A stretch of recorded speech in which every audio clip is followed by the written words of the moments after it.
همه ما با سرطان آشناییم، ولی اینکه چطوری به اون مبتلا میشیم و کمتر کسی ازش میدونه. اگه میخوای بفهمی تو هم این بیماریو داری یا نه، این ویدیو برای تو ساخته شده. پس تا آخر ویدیو رو با من همراه باش.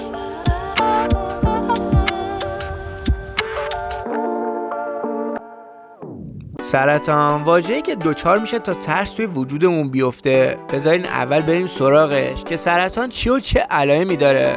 سرطان گروهی از بیماریاست که باعث تغییر بافت و سلولات توی بدن میشه.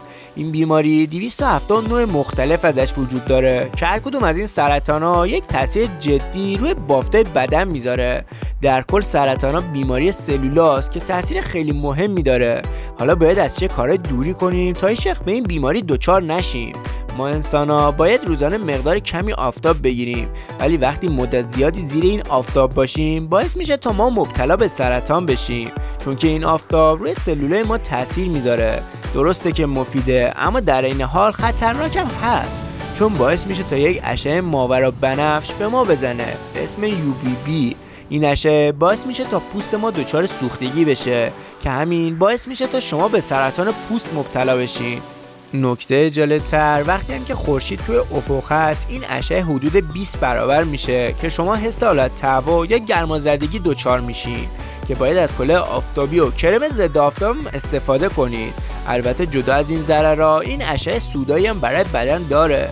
مثلا مدت زمان مفید که جلوی نور وایسین حدود 10 تا 30 دقیقه است که به شما کمک میکنه تا ویتامین دی بدنتون تامین بشه. شاید اسم این ویتامین خیلی به گوشتون خورده، ولی مطمئنم که از خواص اون خبری نداشتین.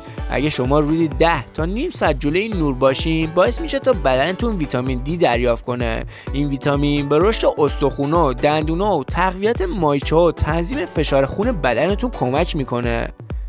از این نوع سرطان‌ها 279 وجود داره، اما رایج‌ترین اونا که بیشترشون میگیرن سرطان سره.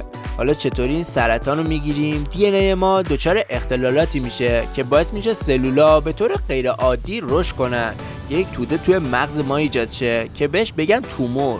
میگین حالا چجوری این اتفاق میفته؟ اولین مورد مصرف بیش از حد شکره، چون سلولا رو تخریب میکنه و نه تنها باعث دیابت بلکه باعث سرطان هم میشه. چون وقتی ما شکر مصرف میکنیم، این تودا اگه کوچیکم باشن، این شکرها باعث میشه تا ازشون تغذیه کنن و رفته رفته بزرگ و بزرگتر بشن. دومین مورد غذای آماده هستن، چون اگه هر غذایی که داخل پلاستیک پیچیده شده باشه، مثل ساندویچ سرد، اگه هم تاریخ انقضاش هم بالا باشه، باعث میشه تا شما به سرطان مبتلا شین. چون وقتی غذا در محیط بسته و گرم، مخصوصا پلاستیک باشه، بو میگیره و این ساندویچ‌ها و غذای دیگه چون مواد نگهدارنده دارن، باعث میشن تا شما بوشو حس نکنین. جالب بدونی سازمان جهانی بهداشت گفته که سرطان توی کشورهای فقیر تا سال دیگه به 81% میرسه.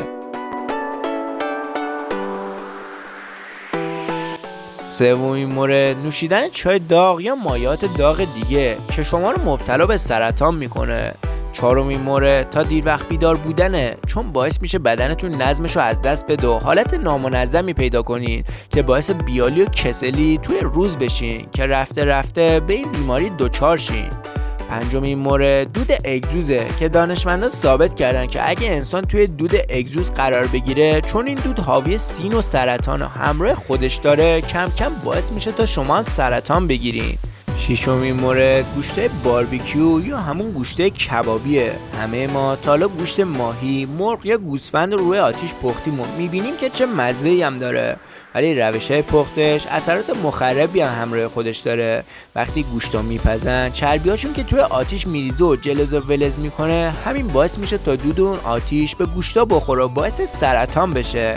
البته در نظر داشته باشین که اگه هیچ کدوم از این کارا رو نکنین، بدن شما فرسوده و دچار بیماری دیگه هم میشین، ولی باید مراقبت کنین و زیاد مصرفشون نکنین.